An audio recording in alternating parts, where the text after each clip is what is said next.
Morning, all. All right, so something different today. I went with my Pittsburgh Pirates baseball shirt. There was a request made for me to show the jerseys that I have that are non-hockey. I could do that on the Entertainment Guy channel at some point soon. I have a lot of baseball because we didn't know at one point when hockey was going to start or if hockey was going to start, and I said, all right.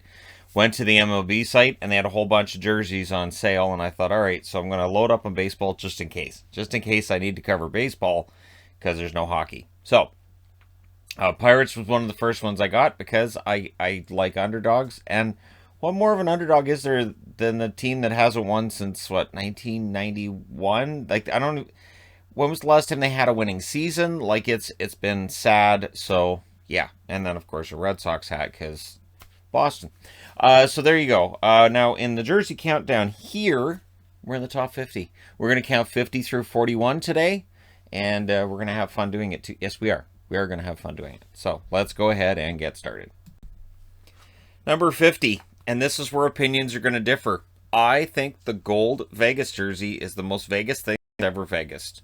This absolutely. And the funny thing is, if not for having been to the city multiple times, I would say this is gaudy and it's terrible, but it fits right in with life on the strip.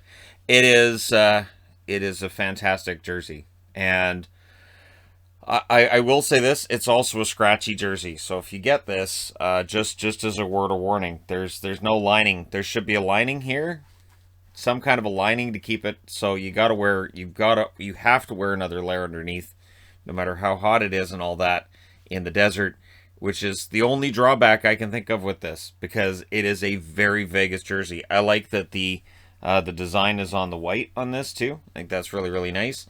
I wouldn't be surprised if at some point the gray jersey gets retired and this is used as the home jersey full time at some stage. I don't know that I would necessarily agree with that. I think there's room for all three, but yeah. So there you go.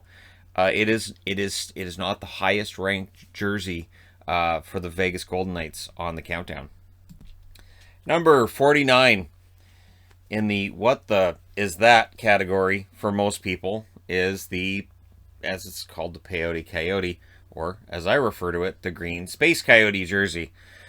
Uh, this one took a long time for me to get a hold of. The funny thing is, again, back in the late 90s, early 2000s, this wasn't that hard to find. You'd walk into a store and you'd go, well, I don't know who's going to buy that, but it's not going to be me.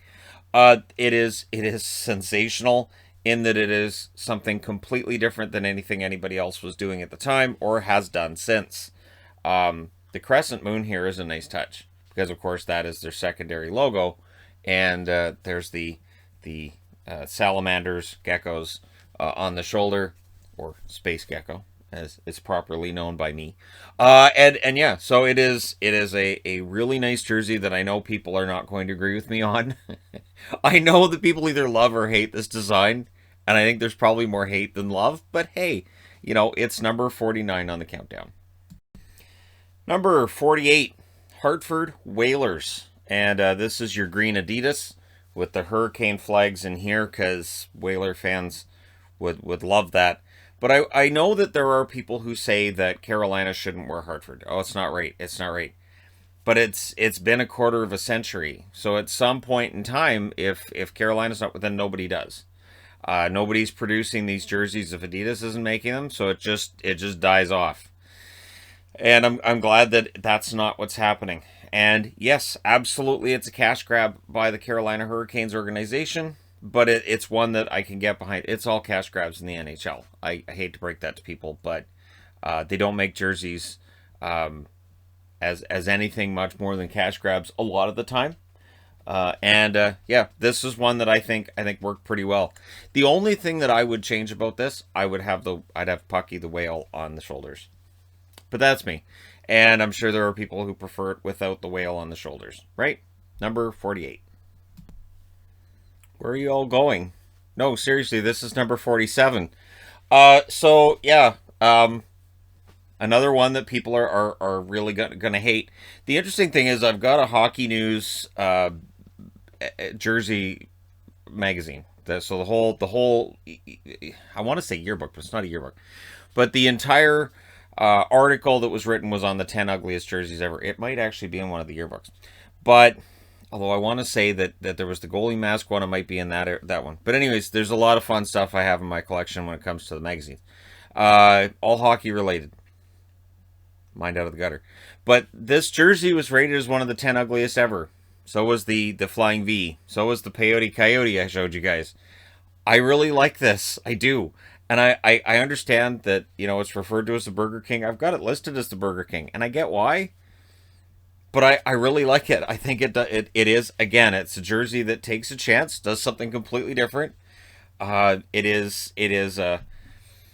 a design that at some point in time, I think that with all the jerseys that the Kings rotate through and all the throwbacks and the thirds and the fourths and all that, at some point we see this in some form. I don't know how I'm going to feel about that if/when that happens, but I like it. I really do. It is a sharp one. I don't wear it often because, again, some of these are really hard to find. This is getting harder and harder to find. So I don't want to risk having to try to replace this when I don't know that I necessarily can. I like two-tone blue. Always been a fan. And this jersey from Florida, which, again, I know there are people who don't like it. I think it's really, really nice. The secondary on the shoulder is really nice. I do like it when it's a completely different design. It's not just the same logo, or maybe they just put the secondary on the front and they tweak it a little bit. And there you go, it's a brand new jersey. Something different. But, yes, this circle with the name and the logo in the middle, it's been done. But it gets done a lot because it's a good look. It is. And again, Florida on each shoulder. This is size medium Reebok. And this is one, too, that I think would look nice in a white jersey. You could do a white jersey with this color blue here and on the striping. It could look really sharp. But again, I know there will be some disagreement as we get higher up, which is fine. It's all a matter of tastes, and this Florida jersey is at number 47 or 46. 47 is the Burger King. Number 45. Nothing bad I can say with this one at all. Absolutely excellent. You can see the Detroit Red Wings logo up here. You can see how it looks on a black background. Eventually, maybe we get a Detroit third that has some black in it, right? Maybe. And you can see on the other shoulder, GR for Grand Rapids and the G underneath for Griffins. So the logo's fantastic. The color scheme's excellent. The striping's really nice. And I do believe this is the highest rated AHL jersey in the collection. Very, very well made. And the logo on this is made more along the lines of the old CCM, whereas their current jerseys have almost a Fanatics feel to the logos. So just as like a note, but again, I do believe this one is still available through the AHL store. I think so anyways, but yeah, there's a really nice Grand Rapids jersey right here, and Griffins have some excellent branding. Number 44, the Winnipeg Jets. This is the 80s design that they wore. The funny part of this is that back in the 80s when they were wearing it, it wasn't anywhere near my favorites. I wasn't a huge fan of the logo or the colors or any of that. And yet, here we are. It is in the top 50 out of this massive countdown I've been doing. And, yeah, I honestly, there's a reason they keep going back to a modified version of this logo on their heritage jerseys. And that there's those, myself included, that say, if they went back to one of their old logos as their primary full-time, I don't think it would upset people. That being said, their current logo, of course, is a RCAF take on things, Royal Canadian Air Force, and so and it's very similar to the Royal Canadian Air Force, and it is a nice logo, but this one has that nostalgia feel, so it probably just stays as a secondary, like used on thirds kind of secondary, not like it's on their main jersey because it's not, but yeah, very nice overall, and it's aged very well. Alright, as the sun comes out to mess with my lighting, let's get into the Rangers white Liberty jersey, Lady Liberty, number 43. You know what surprises me is how short a period of time the Rangers wore this. They had the blue Liberty, they wore the white one for a couple years, they went back to the blue one. I really like this one better. The blue Liberty and the reverse retro have both been on the countdown. The White Liberty is here, and I think it's fantastic. I think it is one of those designs that has to come back at some point. Now that the blue Liberty's been done in Adidas, you have to do the white one, right? It is just absolutely fantastic, and it's number 43 on the countdown. Number 42 is this New Jersey Devils. This is the Reebok with the striping, how I think New Jersey Devils attire should look. It is one of the better jerseys in the NHL. And it still is. Like, it's not like the Adidas version of this is really low on the countdown, but I still don't understand why they changed the striping the way they did. This is a Clarkson, for anybody wondering. I used to wear a Kovalchuk in videos, but the Kovalchuk one was seen as not necessarily one that fans of the Devils liked.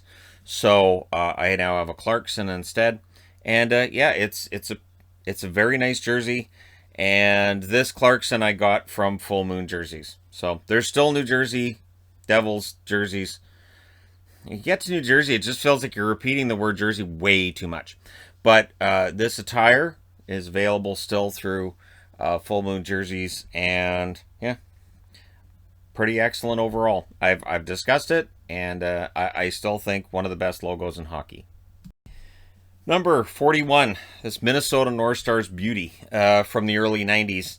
Now, before they changed over to the Stars wordmark, this was their last jersey that looked like a North Stars jersey. They looked like one that when you look at it, you go, that is a Minnesota North Stars jersey.